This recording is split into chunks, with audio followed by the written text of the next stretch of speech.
กระดังบักเซินจื้อน่ะซันจื้อน่ะเขาก็ยึดทรัพย์ยึดสินมันในไต้หวันในฮ่องกง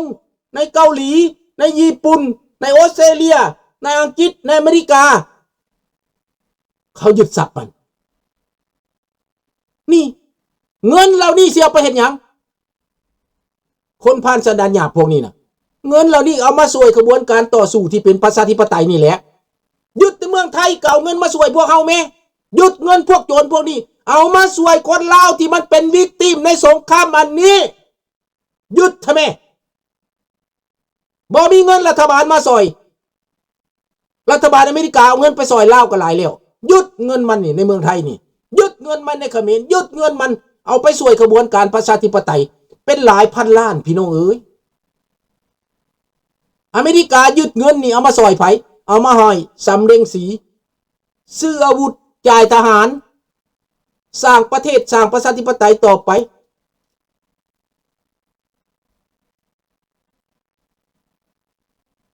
ใช่คอมมิวนิสต์เหล่านี้เป็นทรราชเป็นเครื่องมือของเวียดนามเป็นเครื่องมือของจีนเป็นเครื่องมือของโซเวียตไม่ใช่เพื่อคนลาวเลยราชวงศ์รักไผ่ฟ้าราษฎรหลักพ่อแม่พี่น้องประชาชนไม่เคยได้ทำลายไม่เคยได้กล่าวหาไม่เคยได้เก็บภาษีไม่เคยได้ขูดรีดอะไรเลยสมัยพระราชลาวรัฐบาลลาวไม่เคยได้เก็บภาษีน้ำต้นไร่ท้องนาน้ำหมูหมาเป็ดไก่ไม่ได้เก็บ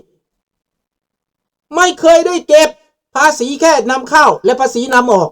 แค่นั้นภาษีที่ขายตั้งร้านค้าร้านก่อสร้างร้านขายรถขายไม้เก็บภาษีได้แค่นั้น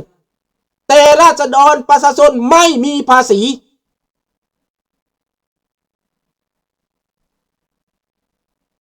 เห็นบ่ล่ะ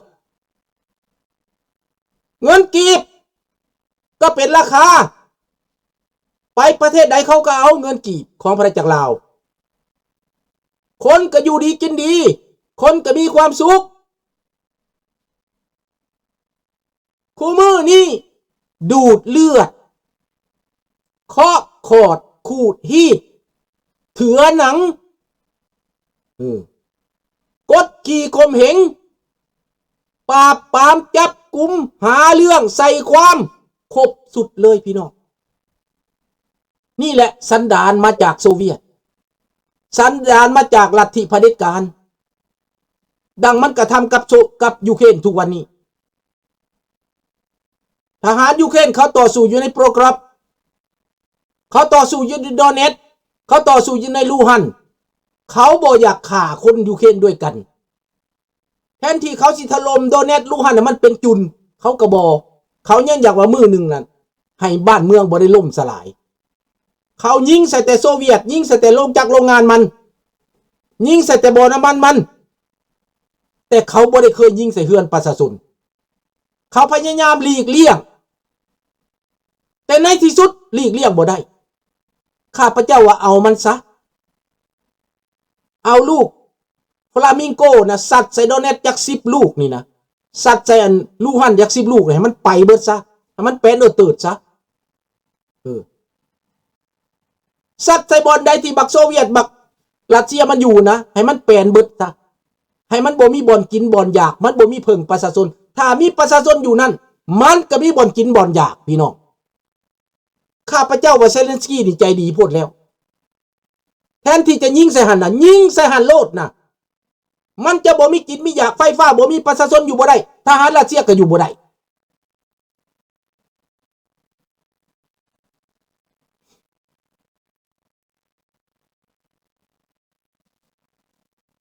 25 บาท1 บาทต่อ25 กีบแต่ก่อนน่ะ40 กีบพันหลังจากมาพี่ใกล้สิตบไปใกล้สิลงแล้ว69,969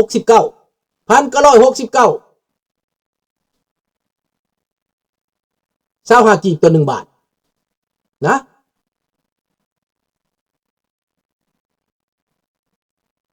บัตรประชาชนลาวเฮ็ดมาจากเวียดนาม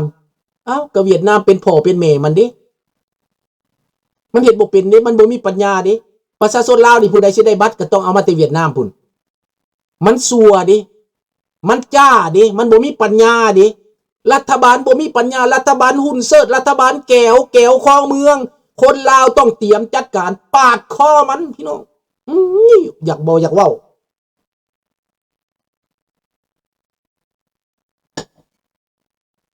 กลางคืนเลยเอาแบบนั้นแหละ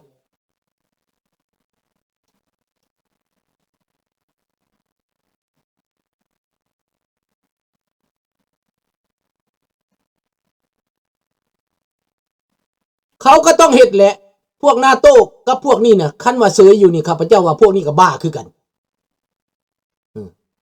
คันให้โปรกอบเสียไปนี่นะพวกนาโต้พวกอันนี้นะให้เลิกซะเศร้าซะยอมป่าใส่ซะคันปะให้มันเป็นนะแต่ว่ายูเครนเขาก็สู้สุดฤทธิ์แหละเขามีน้อยดิ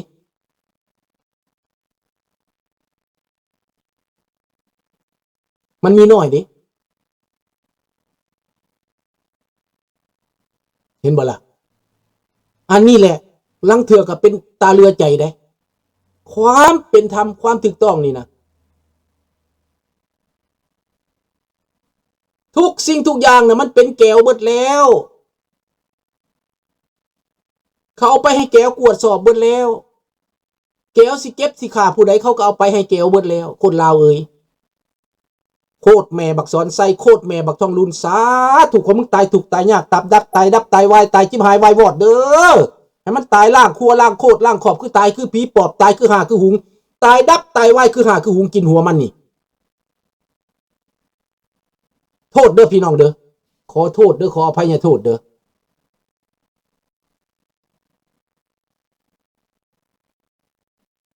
มันก็มีแต่เท่านั้นแหละสิเว้า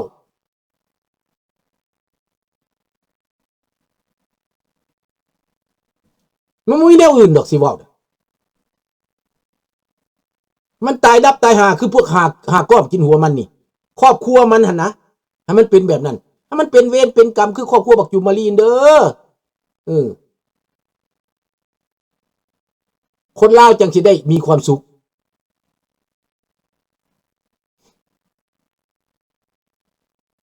ต่อไปอาเซียนสิบ่เป็นในนั้นได้ทันดีอเมริกามาแล้วต่อไปสิบ่เป็นในนั้นแล้วเพราะว่าเขาเห็นแล้วเขาเห็นอาเซียนมันมุนอุยปุ้ยแล้วเขาเห็นอาเซียนมันเหอะแล้วเขาเห็นแล้วเขาเห็นอาเซียนเขมรอาเซียนลาวอาเซียนไทยเป็นแบบนั้นอาเซียนพม่าเป็นแบบนั้นแล้วบ่มีประเทศใดที่เขาเห็นว่ามันถูกต้องคันเขาเกรงใจอเมริกาแค่เกรงใจประเทศไทยแค่นั้นแหละนะเขาเกรงใจประเทศไทยถ้าเขาบ่ปากบ่ว่าเขายังเกรงใจอยู่แต่เขาก็เห็น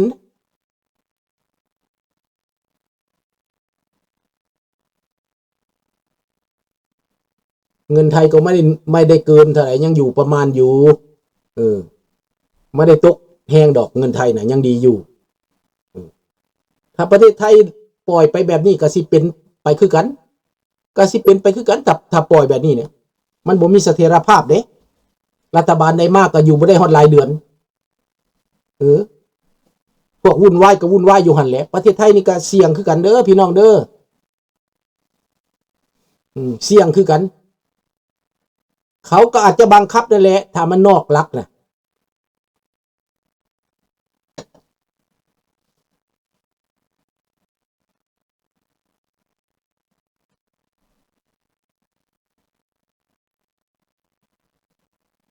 ลุงคิดว่าในความมืดมันจะมีความสว่างมามันจะมีความสว่างมาอยู่แต่ท่านพอตุถ้ำไปรอดนี่ลุงคิดว่ามันมาพอตุถ้ำไปอยู่กับมาคือเก่ารัฐบาลได้มากกับมาคือเก่าอเมริกาเขาบ่ได้เปลี่ยนเด้พอเอเชียแปซิฟิกมันมาแน่นั่น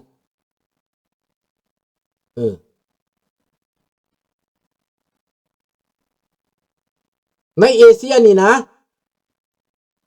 ต่อไปเขาจะเปลี่ยนรัฐบาลข้อมูลกรรมสิทธิ์ที่ดินของลาวบริเวณชายแดนอาจจะถูกเปลี่ยนเอกสารกรรมสิทธิ์ ที่ดินซื้อผู้ที่ถือครองใหม่แทรกคนเวียดนามเข้ามาสัญชาติลาวอันตรายมากมันไม่ใช่อันตรายแต่ประเทศลาวนะ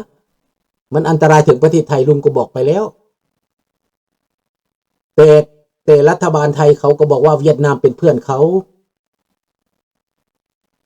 รัฐบาลไทยตอนนี้นักการเมืองไทยก็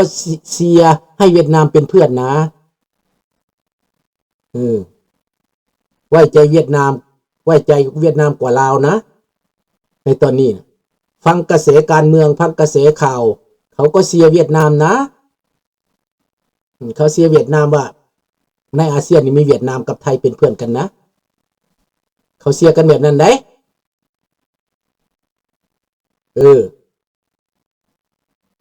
ถ้าเขาบ่ได้คิดว่าประชาธิปไตยนั้นเป็นเพื่อนเขานะเขาคิดว่าเผด็จการเป็นเพื่อนเขาก็สุดแล้วแต่เพราะว่าแก้วในไทยก็มีเยอะคนเวียดนามนี่เข้ามาประเทศไทยง่ายกว่ารัฐบาลไทยก็ไม่ได้เอาใจใส่จะขับไล่เวียดนามนะคนเวียดนามเต็มอยู่ในประเทศไทยนะเขามีวิธีทำให้อยู่ได้ใช่คนเวียดนามตามชายแดนกลายเป็นคนเวียดนามที่ถูกต้องแล้วคนพวกนี้ที่เขาเข้าไปอยู่ในกรุงเทพเขาไปอยู่ในเมืองเข้าไปมีวงการรัฐบาลเข้าไปอยู่ในตำรวจทหารเขาก็เปลี่ยนพฤติกรรมนี้ได้ให้เอียงข้างเวียดนามเขาก็โฆษณาให้เอียงข้างเวียดนามเหมือนเรื่องจีนนั่นแหละ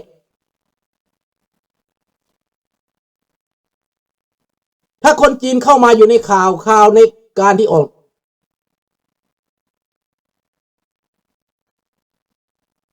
โรงเรียนดงดูกมันบ่ให้มีความรู้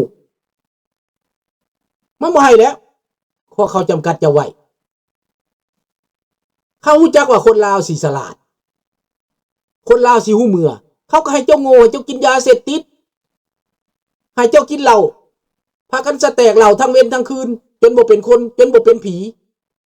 พากันกินยาขึ้นต้นไม้ขึ้นเสาไฟฟ้าอันนั้นแหละบ่อนเจ้าขึ้นสวรรค์แล้วนะให้เจ้าขึ้นสวรรค์แบบนั้นสวรรค์เสาไฟฟ้าสวรรค์ต้นไม้สวรรค์ฆ่าพ่อตีแม่สวรรค์ทำลายตัวเองสักงอกสักเก็กอยู่นั่นแหละให้เจ้าเป็นแบบนั้นแหละเขาลงโทษเจ้าแบบนั้นเขาปล่อยเจ้าเป็นแบบนั้นเขาส่งเสริมให้เจ้าเป็นแบบนั้นแล้วเขาก็ส่งเสริมให้หมาพานเขามาเคลื่อนไหวในอเมริกาข้าพเจ้าบอกแล้วว่าคนลาวอเมริกาท่านดีถ้าเป็นเมืองข้าพเจ้าในอเมริกาข้าพเจ้าจะเคลื่อนไหวใกล้ชิดจะร่วมโตกันเรียกห้องรัฐบาลอเมริกาลงโทษพวกหมาพานเหล่านี้สบายดีแก้วมิกบอกว่ามันเป็นสไปร์บอกว่ามันเป็นเอสปิองว่ามันเป็นนักสืบสอดแนมมาก่อกวนความสงบคนลาวที่มาอยู่ในอเมริกาที่หนีภัยการเมืองพวกเจ้าก็ร่วมตัวกันทำแม่ลาวอเมริกาเอ้ยโอ้ยจะแม่นอุกใจน้ำคนนี่เด้อุกใจเด้อุกใจน้ำปัญญานี่เด้พี่น้องเอ้ยเข้าใจเนี่ยกว่าเว้านี่นะรวมตัวกันเป็นร้อยเป็นพันรวมตัวกันลงหนังสือเส้นหนังสือว่ามันเคลื่อนไหวธรรมดามันเฮ็ดบ่ได้แนวนี้นะในหนังสือเข้ามาเจ้าก็ไปเอาไม้กลางเบิ่งดีกว่า10ข้อนั่นนะใน10ข้อเขาบ่ให้เป็นคอมมิวนิสต์เขาบ่ให้เอาลัทธิคอมมิวนิสต์มาโฆษณาส่วนเสื้อเขาบ่ให้เอาลาวแดงเขาบ่ให้เอาทุ่งกาเดือนมาโฆษณาในวงสังคมอยู่ได้แต่ในสถานทูตแต่เป็นหยังพวกท่านบ่เฮ็ดแหน่คนลาวอเมริกาข้าพเจ้าอุกใจนำพี่น้องลังเทื่อก็อยากเบื่อได้อยากนายได้พี่น้องคือบ่มีหากคือบ่มีเอ็นคือบ่มีหัวใจจักดีโอ้ยสาธุเนี่ยแม่มีหยังน้อบันดลบันดาลใจให้แน่น้อคนเก่งคนมีความรู้ความรักในอเมริกามีอยู่บ่ในแคนาดายังว่าเงียบกันเบิดแล้วปากกึกเบิดแล้วในแคนาดามีแต่ข้าพเจ้านี่เว้าส่วนหลายแต่ก็บ่เป็นหยังข้าพเจ้าคนเดียวก็ดีจะได้ไปหารัฐบาลง่ายพี่น้องข้าพเจ้าไปบอกรัฐบาลเขาเข้าใจเขาบอกว่าพวกนี้บ่สามารถเคลื่อนไหวได้เขาบอกคันมันเกินขอบเขตเขาจับให้อันนี้ข้าพเจ้าบอกอันสิมันเคลื่อนไหวมัน